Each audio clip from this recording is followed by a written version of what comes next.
Sometimes I start to look back on my life. I think we all do this at some point where we look back on our life and we try to figure out what took us where, what got us here, how much of it was dependent on the choices that we made, how much of it was dependent on luck.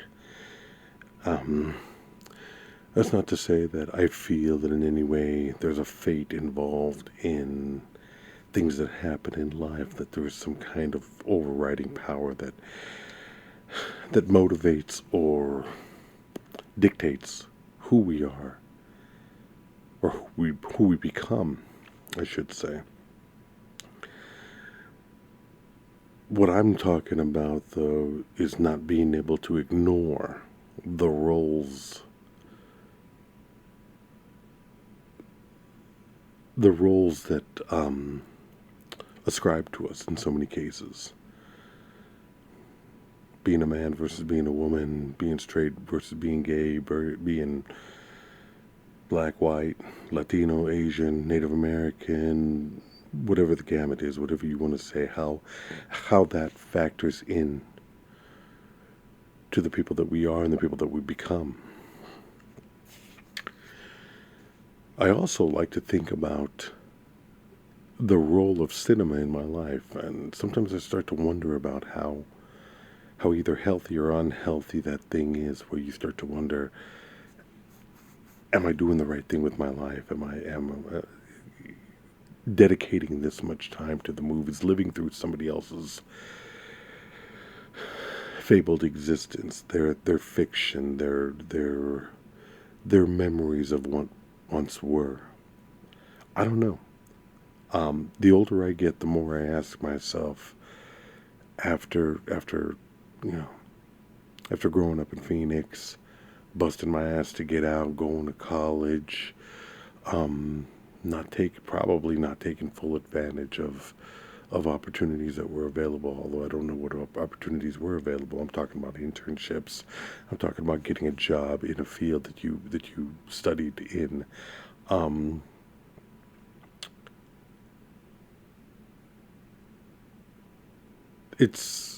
It's problematic to look back at your life, but this is what we do. At the same time, there's an understanding that a lot of things, especially from the creative standpoint, if there's something in you and it has to come out, you have to get it out. In the 1990s, I was becoming very aware of the importance of film. I was becoming very aware of the importance of motion pictures. I've talked about this numerous times in the past on this podcast, and other podcasts as well. They're watching those first images, watching what it is to be a hero, watching violence on film, watching story develop, play out, and come to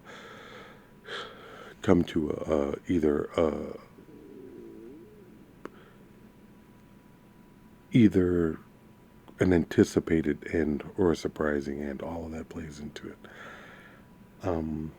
Maybe I'm rambling right now, but I'm trying to get into this episode. I'm trying to get into this episode of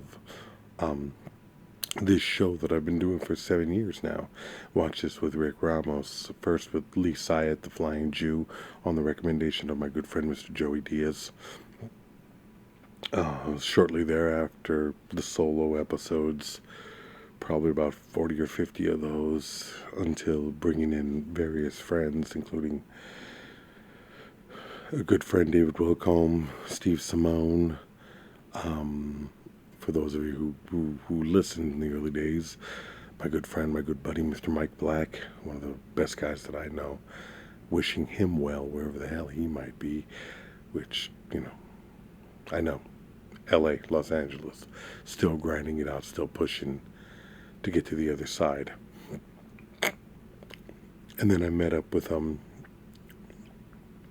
I had made friends with a man named Ibrahim Chavez, who, as we came to know each other, we came to recognize a certain camaraderie in interests but not necessarily interests that were the same, but a similar passion for the interest. So here we are 7 years into WatchThis with RickRamos, and we're still going. We're still pushing forward. We're still trying to find movies and conversation that really challenges and makes sense. So this episode is coming a little bit late. For those of you who know, and I've mentioned in the past, I've just started a new job, which I'm starting on the ground floor and building up from there. And I've gotten a puppy, and that little bastard is. Let me tell you something. If you ever have things on your list to do that need to be done, getting a puppy will make that damn near impossible, because this little shit takes up all of my fucking time. And he's in his pen. He's knocked out after keeping me up since 5:30 in the morning, and it's 6:30 in the morning. I've gotten him to sleep a little bit longer. Anyway, that whole diatribe earlier in this episode was designed before I went off onto my tangents, as I sometimes do without the assistance of Mr. Chavez here. What's interesting about the lives that we lead, where they go, so much of it is based on the experiences that we have. And like I said, I've wondered how good or bad, how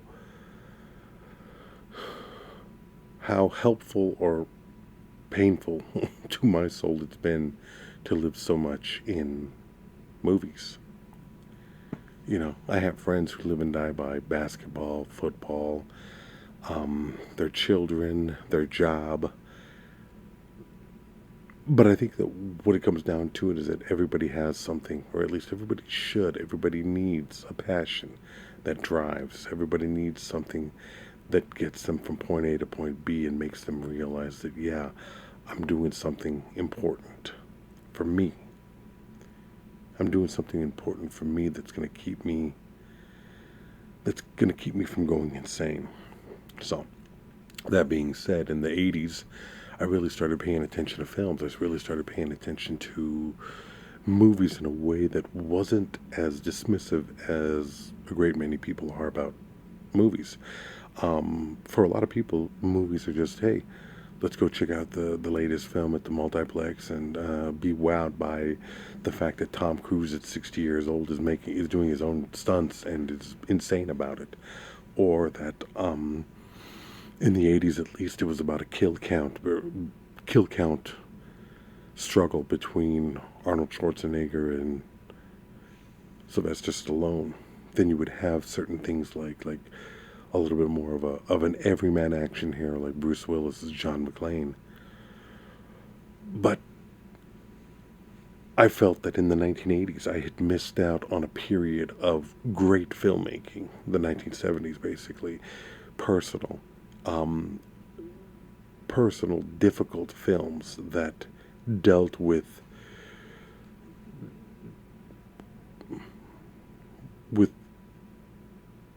problematic themes, racially, sexually,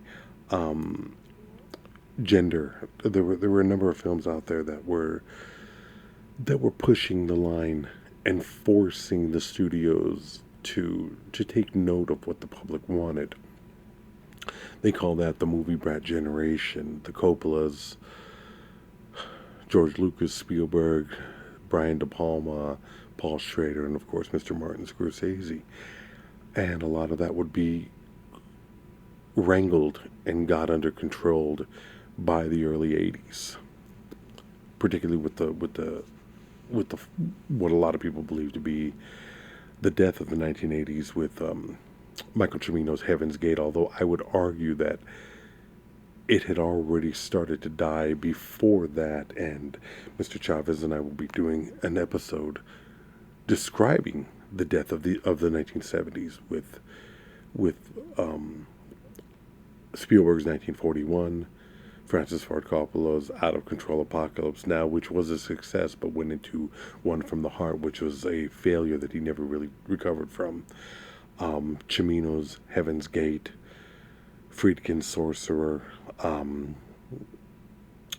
Scorsese's The King of Comedy, and these such films. The 70s was that period of time where I felt movies were great, movies were powerful, and in a sense, overpowering. The movie-going experience had changed. It had reached its peak and was starting to slowly go downhill with the emergence of home video. But home video made it possible for even more productions to go into the mix. And you saw more and more films that were intended for video release. And many of them were B movies, C movies, bad movies. But then every once in a while you would get a good movie. You would get a great movie that would pop out. I'm thinking John McNaughton's Henry, Portrait of a Serial Killer, which languished because of subject matter. But you would also see things like the emergence of the film festival, and films that maybe had a better chance of pulling out of the home video graveyard. 1992, if I remember correctly, you would have Spike Lee well underway. You know, he had done Do the Right Thing in 89, I think. 88, 89. She's Gotta Have It before that. School A's. He would go on to make his opus, Malcolm X, in the mid-90s, which is just, I watched it again past couple of months ago. I taken my mom to see it because she had never seen it. We were just blown away by the beauty and the brilliance of it. But the 1990s, the 1990s felt like a new Wild Wild West. It felt like a new 70s. It felt like there was something coming up. As far as I can read, the business changes when new markets open up, and it becomes a type of free for all until that can be wrangled under control. The home video market would lead to just a Wild West, a Deadwood type of environment in which so many things were made, and you would have the reemergence of independent film. Independent film has always been in existence. John Cassavetes was going off to make Hollywood schlock, only to come back and fund great films like Opening Night, Husbands and Wives, and I think his masterpiece, A Woman Under the Influence. His Peter Falk, and the great Gena Rowlands. If you've never seen that film, go back into Libsyn and look up Cassavetes or Gena Rowlands or Peter Falk, and you'll find an episode in the archives, Libsyn.com. Watch This with RickRamos, and you won't find it on Apple. You won't find it on iTunes, but you will, or iTunes iPodcasts, but you will find it in the archives. It's one of the best things that we ever did. It's one of the best films that I've ever seen. The point being that independent film has always existed, and in the 1990s, there were a few filmmakers that were breaking out of that world and doing really strange, interesting work, challenging. I'm thinking of Spike Jonze. I'm thinking of Quentin Tarantino in with Reservoir Dogs, and then later on to Pulp Fiction. Allison Anderson's Gas, Food, and Lodging. Sam Rockwell. There were so many films that came out, but one of the films that really captured my eye, captured my soul, was a film called One False Move, from a first-time director, from an actor, a character actor that had been wandering the American television and movie scene for the last 15, 20 years. A man by the name of Carl Franklin, who would go on to direct a couple of other great films. One True Thing, I think, was I think that might have been Meryl Streep, but really, it's his and Denzel, him, Don Cheadle, and Denzel Washington in Devil in a Blue Dress, the Walter Mosley, Easy Rawlings um, book to film. He had directed Franklin had directed about 3 films for Roger Corman American Productions, I think it was called. Roger Corman, B-movie king, schlock, director, producer, but somebody who started the careers of so many writers and directors and actors. Peter Bogdanovich, Coppola, I think, worked with him a little bit in the beginning. Uh, Definitely Scorsese with Boxcar Bertha. Spielberg worked with him, I think, Sugarland Express. A lot of people got their start with Roger Corman. He was kind of like a film school in and of itself. Carl Franklin had gone to work for him for 3 films and then landed a script that had been tooling around Hollywood that was considered a great script, but problematic with issues of race, with issues of violence, with issues of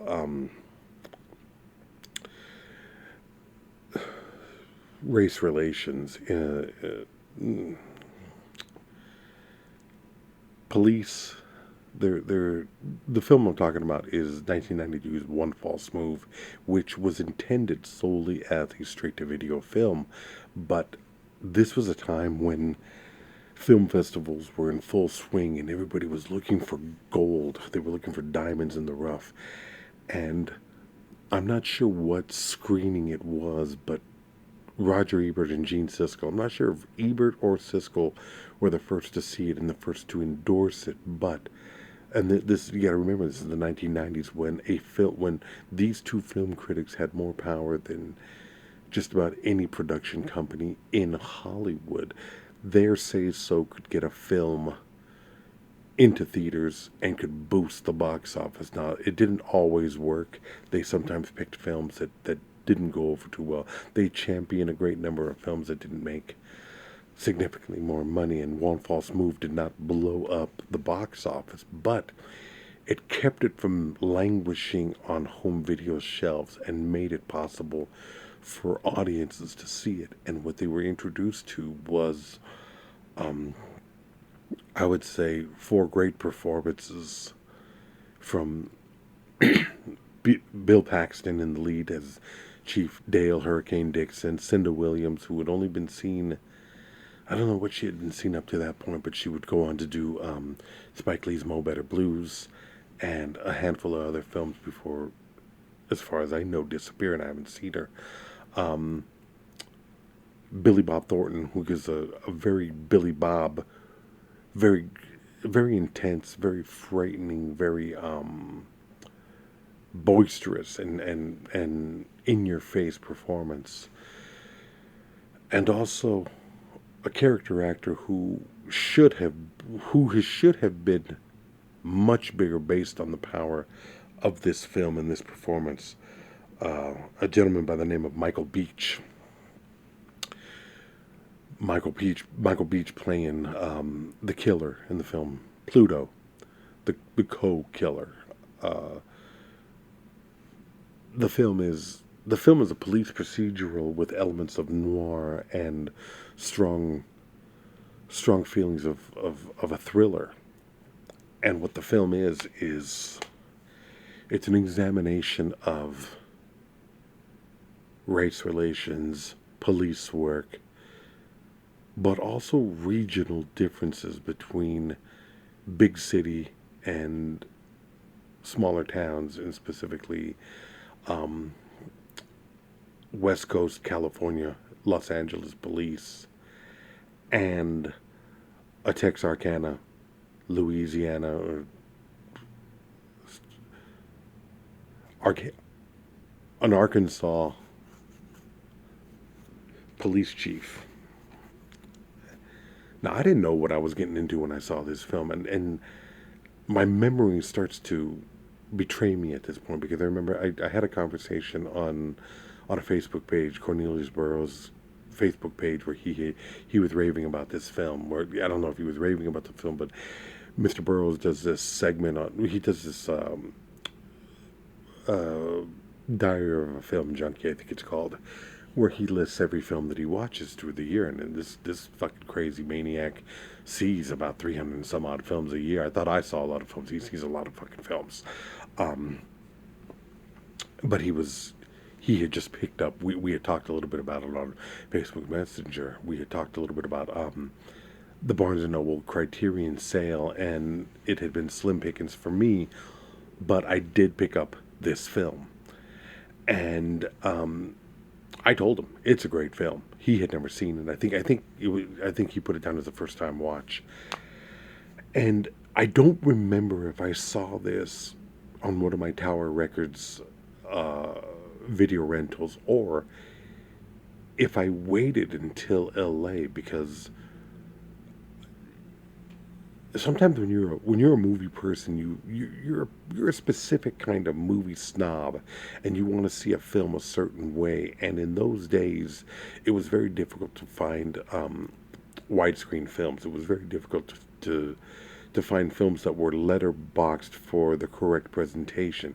And if I'm not mistaken, the original release of One False Move was a pan and scan 133:1 presentation.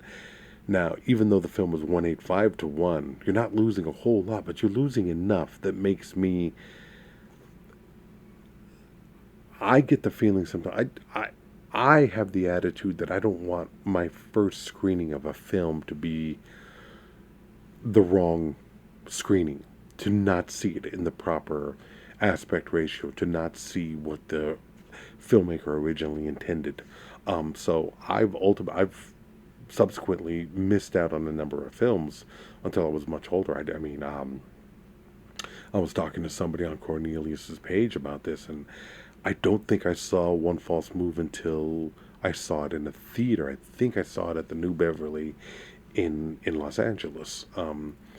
But that's just one of many films. I mean, I had never seen Apocalypse Now until probably 2012, 2013, somewhere around there, when it played at the Egyptian Theater at the American Cinematheque on Hollywood Boulevard. I hadn't seen 2001: A Space Odyssey until I saw it in widescreen at the Cinerama Dome. Subsequently, every opportunity to see Lawrence of Arabia, I've seen it in widescreen at the Cinerama Dome or the Cine Capri in Phoenix, when that still existed 20 some odd years ago, 25 years ago probably. So there's there's a snobbishness there, and I'm glad I waited. I would have, because it was if I remember correctly, it was an atmospheric film that was great to see in a movie theater, and it opens brutally. And this was at a time when you could watch a movie with people, and people were fully engaged in the film. They weren't caught up in their emails or their text messages or getting a phone or checking what Rotten Tomatoes or whatever kind of bullshit's on Yelp. There was none of that shit. It was it probably existed, but it wasn't as prevalent as it is now. But I remember the film itself. I don't remember the original screening, but I remember the film. It's funny how your mind plays tricks on you like that, but I remember being blown away by this opening of a home invasion and the brutality of it. And Bob Thornton. The story is of two killers, two men who met in prison, and the girlfriend of one of the men, and how this murder, this multiple LA murder between two homes, and this fleeing with stolen drugs, cocaine, and money,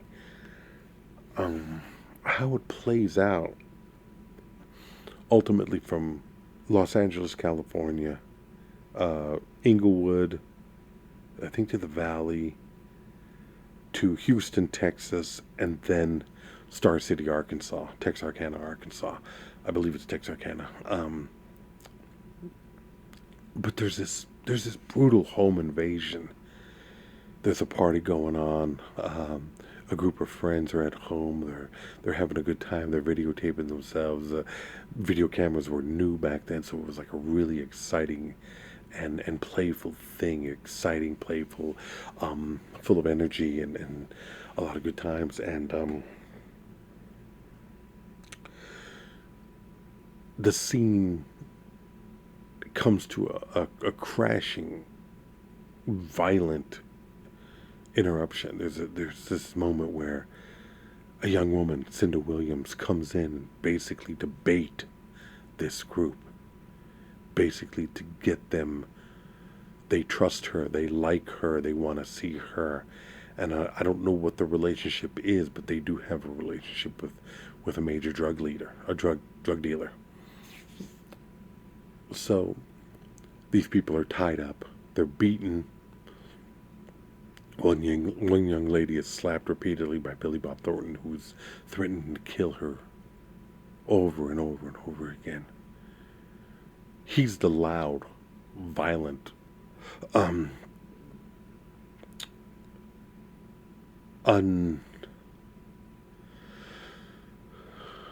he's the Billy Bob Thornton character, Ray, is an ex-con who's very unpredictable.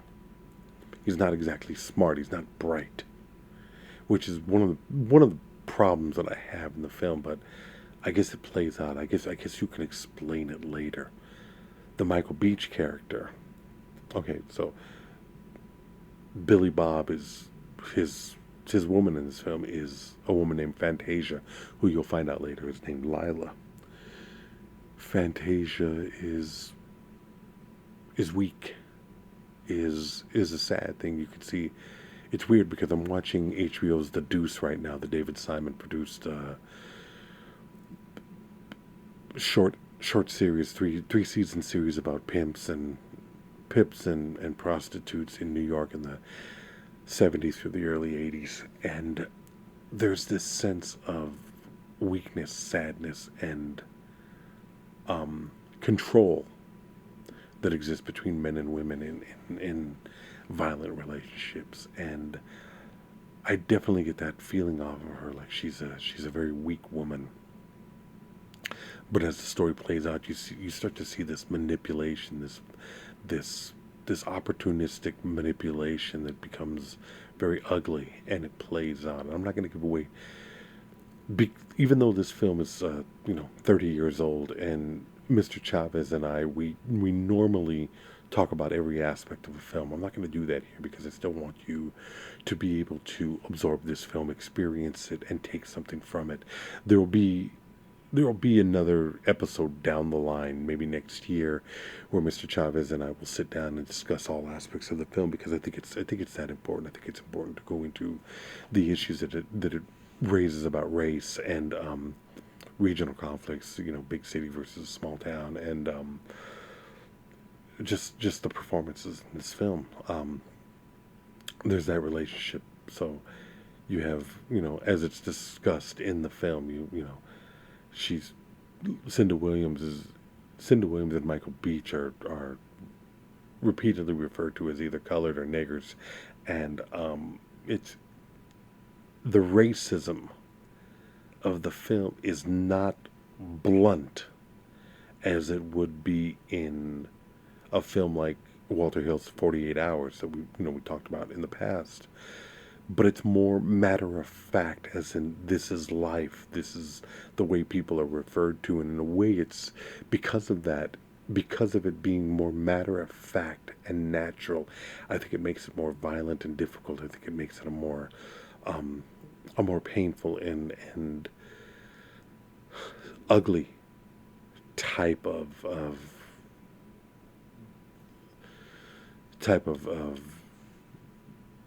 emotional violence. So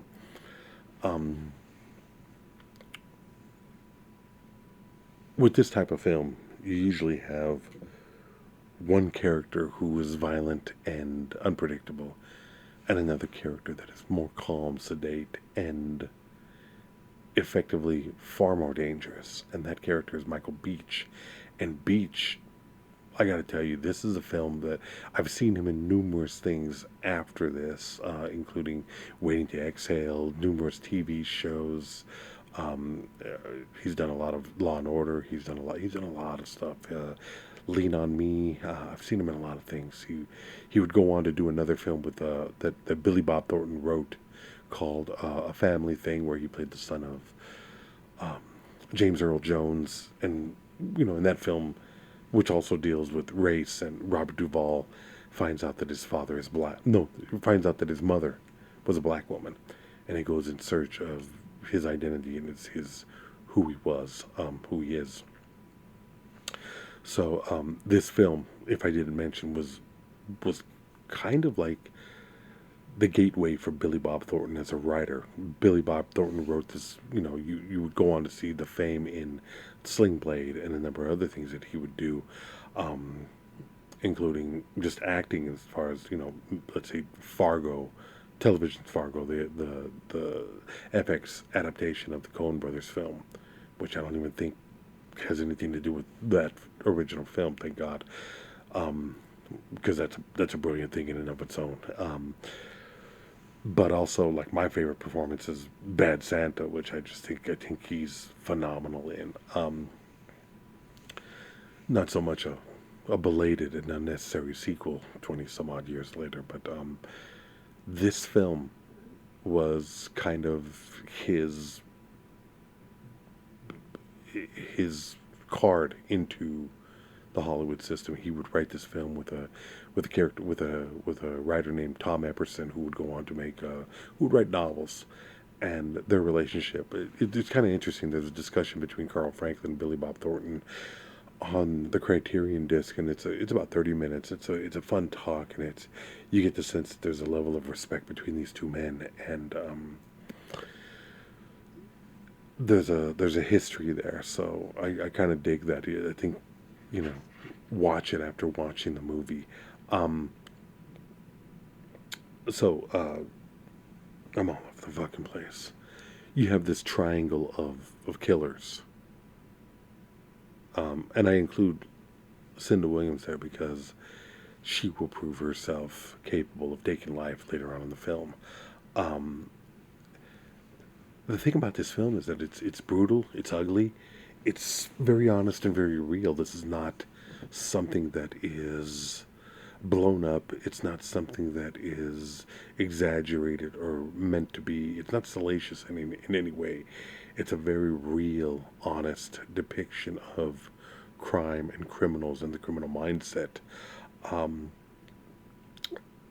But it's also a police procedural with two LA cops played by an actor named Earl Billings. Earl Billings is McFeely, and Jim Metzler is Dud Cole. And so there's John McFeely and Dud Cole, I think. And this murder occurs in Inglewood and I think in the Valley, and they catch the case. They start to piece together names. They start doing the police work, finding out. Someone recognizes somebody recognizes a car, somebody recognizes a black man in glasses, the Pluto character, Michael Beach's character, getting into that car, and so it's just putting the pieces together as police do. Then the discovery that there is a relationship between the killers and a small town in Arkansas. So it's about whether or not these two cops should go and anticipate where it's going to end up. They do. And that's where they meet Bill Paxton's character, Chief Dale Hurricane Dixon. He's called Hurricane, and it's obviously an ego thing that he lives into. But he's a man who's watched too many movies. He's a man, years later you would see some of that in Edgar Wright's Hot Fuzz, where you see people, not to this extreme, but definitely somebody who has watched a lot of movies and fancies himself a badass, ready to take on the bad guys, ready to go in there and bust some heads and kick some ass and not take any names. And that is what Bill Paxton is in this film. He's a young lawman, probably 28, 29 years old, maybe in his early 30s. I can't be sure, but he's a man who's been sheriff of this town or chief of this town for 6 or 7 years. Never had to pull a gun, but imagines himself in the big leagues. And as the McFeely character, the detective McFeely says, Old Hurricane is waiting on these killers to come here like a little kid waiting on Christmas morning. He's that excited, and it's little moments like that, So it's pretty crazy. You see these. You're introduced to the Bill Paxton character about 20 minutes in, about 15, 20 minutes in, which is really kind of problematic for a major studio film. It's like, you get the hero in there. You don't want to wait. This is studios believe that if you don't give the people something exact immediately, then they won't be able to follow a story. I seem to think I agree that there are some people that can't follow a story, but I think for the most part, the majority of people are able to go with a story, understand it, and pick it up as it develops. There's a couple of great moments where, during the second home invasion, you hear, it's discovered that there's a child. And these home invasions have been so violent, with a contrast between Billy Bob Thornton's attack and destroy everything. I mean, at one point he threatens to light a woman on fire, versus Michael Beach's calm, cool, collected, slow gathering of materials, placing a pillowcase over a woman's head, and then slowly stabbing her to death. I mean, it's a very powerful scene, and I think it's comparable to the home invasion in Henry Portrait of a Serial Killer that's captured on video. That one's creepier, but this is more real. I don't know. I'd have to see both of them again. But I did find myself intrigued. And there's a cut from a baby, a little boy, who's been discovered in the house, to a child 1,500 miles away. And I just love the way that played. And I had completely forgotten the cut. I had completely forgotten how it played. Sometimes if you wait long enough to see a movie, you're seeing a new movie. You forget pieces of it. You don't remember this, you don't remember that. And as I get older, that seems to happen a little bit more. Maybe I'm in the early stages of Alzheimer's. Maybe I'm losing my fucking mind. I don't know. You can never tell with these things. I just know that sometimes things just jump right back at me, and I'm overwhelmed. So in this film, I had that sense. That's the first time that we meet Chief Hurricane Dixon, and it's Bill Paxton. And at that point, we had seen Paxton in a number of films, but he wasn't a star. Bill Paxton never would be a star. It would be a rare thing for him to headline a film, to make him the hero. And I think the studio pushed for a number of different actors who all turned down this film because of the obvious racial and violent racial problems in the story. Not that there are problems in the story, but that they're plot points, racial plot points in the story, as well as the violence and the imagery and the downright uncomfortable images that you see here.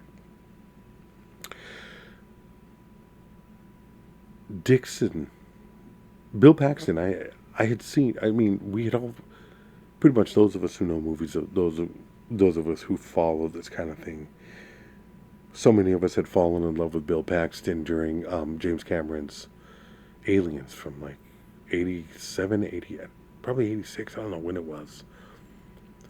But he had some of the greatest repeatable lines. Game over, man. Put her in charge, man. Just he was great in that. This bravado kind of bullshit gooey center kind of thing where it's like, oh, this guy's really a fucking pussy. He's not that in this film.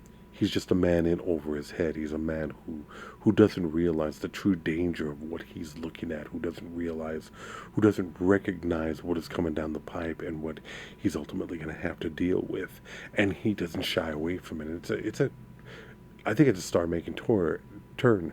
It's a star-making turn, and it certainly made him as much of a star as he was capable of. I mean, for some reason, he didn't get the leading man roles that he always deserved, except for an HBO series called Big Love, where he played a Utah Mormon bigamist, and I think they call that polygamy. A number of wives, and it's a show that I want to dig into because it's him, Chloe Savini, and Harry Dean Stanton, which right there, that's reason enough for me to tune into that motherfucker. And once again, it was airing at a time when I just didn't have cable and I didn't have the capacity for it. But right now it's different. So Paxton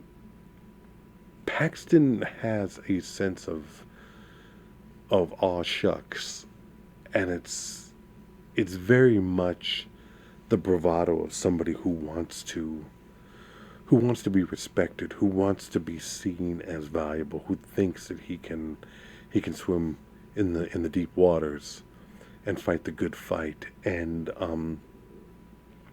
he gets so excited, and I think it's a very difficult thing to play a character who is like a puppy dog, who is so enamored and in love with the process of police work, but also, and more importantly, the big time police.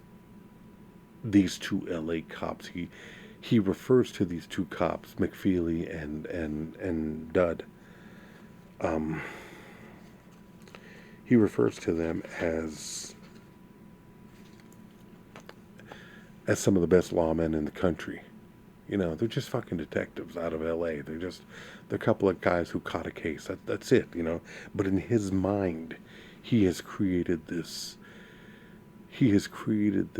world where LA is the mecca of law enforcement. And it's somewhat problematic. Well, it's not somewhat problematic. It's very problematic in that this is a period in time in the 90s, 1992, that had just seen the Rodney King beating, the trial, the uprising. I don't think the uprising had occurred at this point, but it would have been around that time, and all of that would have factored in. So you have this good old white boy idolizing Los Angeles police, a department that was rampant in racism and violence towards the black community. And it's very interesting that you could have two white writers capture this world as beautifully, and a director, Carl Franklin, a black man, who could imbue it with all of that. It's as if there are so many different perspectives coming together to give a full picture of what this world would be. I don't know. I would have to talk to black friends about this film and see what their perception is, because I think it's very important to understand how somebody sees something based on their experience and perspective. For someone to watch something like American Me, I can look at that film and I can see everything that I went out of my way to avoid in my life. Other people see just a violent prison drama and something that's just not, it's completely foreign to them. Well, it's in some ways it's very foreign to me, But then you take a look at a movie like Born in East L.A. Cheech Marin's character, very Chicano, fourth generation, doesn't speak Spanish. I mean, this is the story of my life. Being lost in Mexico and not being able to get back. It's a very. I watch a movie like that and I don't see a straight out comedy. I laugh a lot, but I see something more. I see something deeper. I see something more meaningful, and that is a very powerful experience, and one that I can't recommend. You can only go into a movie with the baggage that you carry. So that being said, with One False Move, as a Chicano, as a Mexican American, I'm watching a story unfold between white and black people that I basically sit on the sidelines and just say, well, where does the empathy go? And it's possible to empathize with both sets. Um, However, as I watch this film, it slowly becomes obvious that nobody here is a hero, and that's very problematic in a studio financed film. In who do you root for? Yes, Bill Paxton is the lead of this film, but does that necessarily make him a hero? He's done some horrible things in this film. He's been, he's not a Ku Klux Klan torch carrying racist, but he's a racist. He is somebody who's taken advantage of his badge. He is somebody who has seen the power that it has and has used it against um, at least one person in this story, and it plays out. As the story unfolds, it unfolds really, really, really powerfully. And some things that you may see as being very obvious are still handled in such a way as to be not necessarily surprising, but at least shit. That's that's where they're going. I knew they were going to do that, and it's kind of like when you know how a story's going to play out, but you're still pissed off, disgusted, saddened, or just beat up by the reality of it. Um, and I got to commend Bill Paxton. Bill Paxton, one of the nicest. I remember walking. I was in Culver City with a friend, and we were near the ArcLight in Culver City, maybe Century, no, Culver. And I was walking across the street with my friend, and walking in the other direction was Bill Paxton, and almost to the degree of losing it in front of Kurt Russell. I lost it in front of Bill Paxton. I was like, "Oh my God, Bill Paxton!" And he just kind of seemed like taken aback. And I was like, "Sir, love your work. Great actor, wonderful. Please keep doing what you're doing." And I think that was a couple of years before his untimely passing. And he just seemed like a nice guy. Didn't get rude. Didn't get angry. Didn't say "fuck you." Just well, thank you very much. Just a very solid. I didn't go up to him and impose myself on him, but he was just wonderful. And throughout his career, he has played very put upon characters, and it's very strange because like somebody, I don't know who pointed it out to me. Maybe it was I don't know what I don't know where I was reading, but the article that I was reading mentioned Bill Paxton and Billy Bob Thornton reteaming, this time as brothers, in a film called A Simple Plan, which is really one of the best underseen films of the 1990s. People who know movies love that film, but a lot of people have never seen it. Bill Paxton, Billy Bob, um, Bridget Bridget Fonda, just a great film about why you don't want to take money that you find in the forest. If you find $10 million in the forest, believe me, leave it there. Somebody wants it back. The Coen brothers know it. Sam Raimi knew it. So, another great film that we're going to have to talk about at some point. But with this one, this is not a film for the faint of heart. This is not a film for somebody who's looking for a feel-good police. This is more. This is a very dark film, but it's not necessarily a noir. A noir, from what I've experienced, and the further I go back, there's a hopelessness in noir, but there's not a sense of true world. Noirs exist almost. Here's the thing: noirs exist mostly as dreams in a lot of cases. As I watch them, I get this sense because maybe it's black and white. There's a voiceover. There's slow moving. There's a lot of slow moving imagery with smoke, and noirs they've always struck me. Not that I knew it at the time, but they've always struck me as dreams and nightmares, something a little bit deeper than what you would come to, than what you would expect. Dreams and nightmares, and this is definitely not that. This is a reality.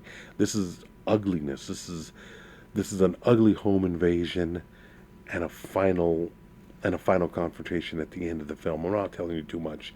God knows if you were to sit through this movie and not have a confrontation at the end, you'd be pissed, and rightfully so, unless they were able to deliver something amazing. But it comes down to the relationship between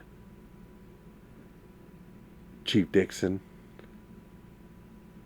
the young woman Fantasia, Lila Fox, basically is her real name, their history, this small town's history, the relationship between black and white, the relationship between small town and big city, the relationship between reality and the fantasy. And Bill Paxton really does convey that certain charm. There's a aw shucks kind of vibe to him. There's an innocence to the character.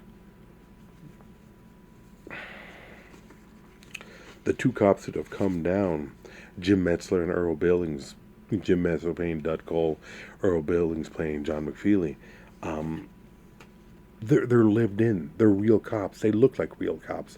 They don't look like actors. I think I've seen them in other things, but they look like real. They look like they could be on the job. They look like they could be working overtime, filling out the paperwork, smacking up a perp. That's what they look like. It's real.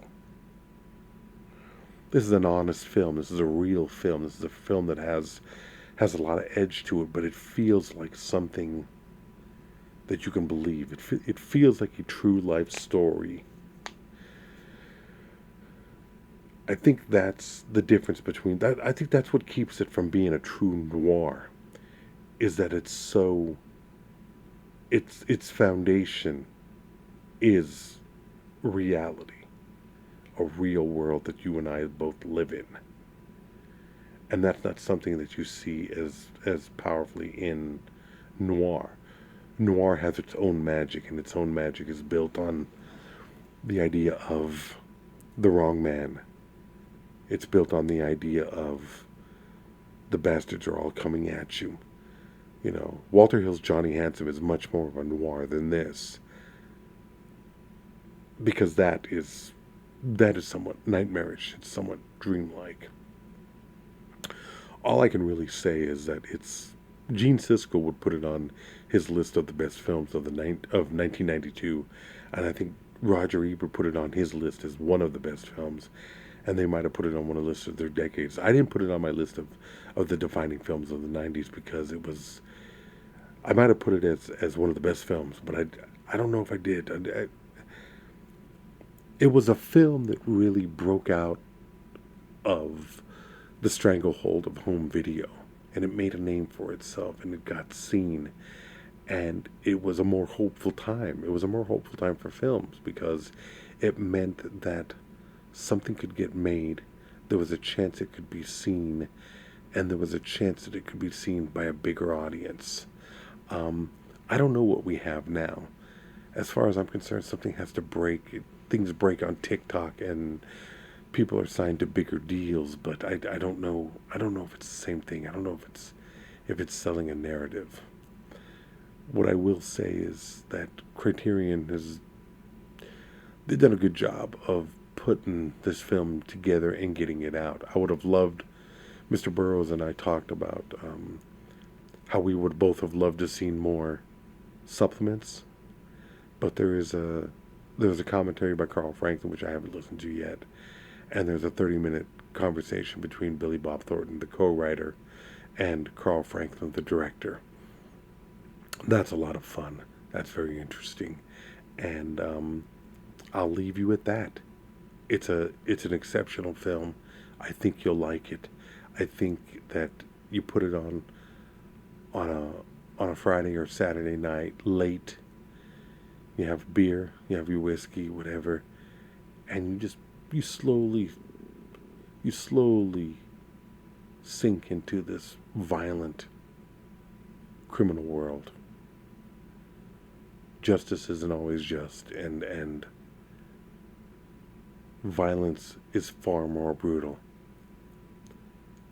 than what you can imagine is leaping off your average screen. This is real violence. It's hard to watch. It's discomforting. But if you love movies, that's part of the price of a narrative. It's part of the price of a great narrative. So that is that. If you are listening to this podcast, and if we're still in your hearts, if we're still something that you care about, please, for those of you who have donated in the past, we thank you very much. There's been a number of you who have given to the Buy Me a Coffee. buymeacoffee.com/WatchRickRamos. We take whatever you can give. We understand it's hard out there for you guys. It's hard out here for us. This is a labor of love. All we're trying to do is get a little bit of money to pay the Libsyn account, to keep us up, to keep us going, to keep the lights on. So if you can see it in your heart, buymeacoffee.com/WatchRickRamos. Anything that you can give is appreciated, and if you can't, we understand as well. We just appreciate the love that you keep giving. Please repost, let people know that we're out here and we're putting our heart and soul in it. So we thank you, and Mr. Chavez will be back next week. Bye-bye.